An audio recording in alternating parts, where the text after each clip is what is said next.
présente Quentin Croulé, un ami qui joue au hockey avec Andy et moi, mais de façon plus importante, président d'EcoCop, grâce à qui on voit de moins en moins des planchers après les festivals avec des milliers et des milliers de verres et de déchets.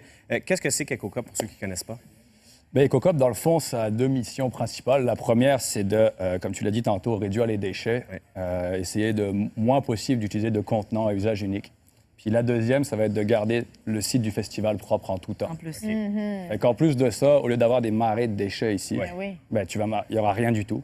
Fait que là, c'est toujours très accueillant pour le public. Tout le monde est content, tout le monde est heureux. Tu fais la fête, mais tu n'as pas les déchets avec. Et d'ailleurs, tu racontais que toi, c'est vraiment en participant à un festival ici, au Québec, que tu t'es rendu compte qu'effectivement, on utilisait des verres comme ça. Puis pour toi, ça a fait comme, oh non, ça se peut pas. Il faut absolument qu'on utilise la technologie qui existait déjà. Là. Exactement. En fait, c'est ça, exactement. J'ai eu la chance de grandir ici, puis en France. Et en fait, moi, je suis venu ici à la base pour le hockey, comme je disais tantôt. Et quand je suis arrivé ici, je suis allé sur des événements où, en fait, ils prenaient les canettes puis ils les transvidaient dans des verres jetables. Fait que tu crées deux déchets. Tu utilisais deux contenants à usage unique pour, finalement, pas grand-chose, inutilement. Fait que je me suis dit, si on prenait cette idée-là, qu'on l'amène ici avec tous les shows, les événements qu'on a, c'est certain qu'on pourra réussir à faire quelque chose d'intéressant. Donc, les gens, ils peuvent réutiliser leur verre ou même repartir avec. On paye 2 $. Puis si on veut garder le souvenir du festival... Exactement. Bien, en fait, ce qu'on va voir en fin de semaine, ça, c'est le verre pour les 10 ans d'Oshéaga, donc en fin de semaine. Ce qu'on va voir, c'est que la première bière que tu vas prendre, tu vas payer le prix de ta bière plus le prix du verre. Qui est 2 $ pour le verre. Exactement. Le 2 $ de consigne. OK? Ensuite, après ça, tu vas reprendre un autre drink. Tu as déjà payé ta consigne, fait que ça va être en échange d'un verre vide pour un verre plein.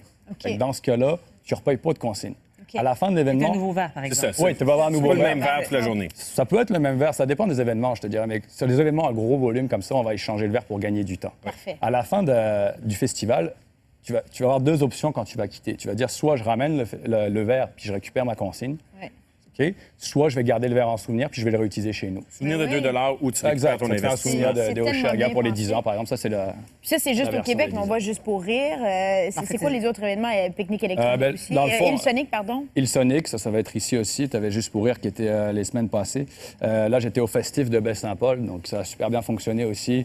C'était avec de la microbrasserie, donc les gens apprécient aussi le côté éco-responsable, plus le côté des fournisseurs locaux. Et là, vous poussez encore plus le concept, c'est-à-dire que les verres qui sont laissés là-bas, donc les gens qui ne les ont pas ramenés, vous les réutilisez évidemment pour d'autres événements aussi. Exactement. En fait, ce qu'il faut comprendre, c'est que chaque verre qui nous revient, nous, on va les laver. On a des grandes laveries, et arrivé dans les laveries, j'ai des gens qui vont mettre les verres dans les bacs, ils passent à la laveuse, à la sécheuse, ils ressortent, ils sont propres, on les reconditionne de nouveau, puis là, on va les stocker jusqu'à l'an prochain. Fait qu'au final, on économise énormément de verres comme ça. Puis combien de déchets avez-vous sauvé depuis le début?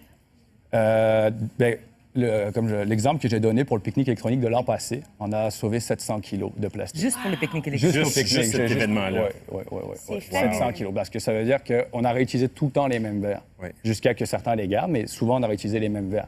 Fait qu'au final, au lieu de passer, je ne sais pas moi, 50 000 verres jetables, tu vas en passer peut-être 20 000 à nous qu'on va réutiliser. Fait que tu viens de sauver déjà toute une masse de verres jetables. Avant d'arriver au Québec, EcoCop existait en France. Là, est-ce qu'il y a une certaine éducation à faire? Est-ce que tranquillement, pas vite, on commence à réaliser au Québec que c'est important? Je pense que oui, mais il y a encore du travail à faire sur juste que les gens soient comme conscients de ça. Conscients qu'il y a une nouvelle façon de faire, il y a un autre fonctionnement qu'on peut réaliser et mettre en place sur les festivals.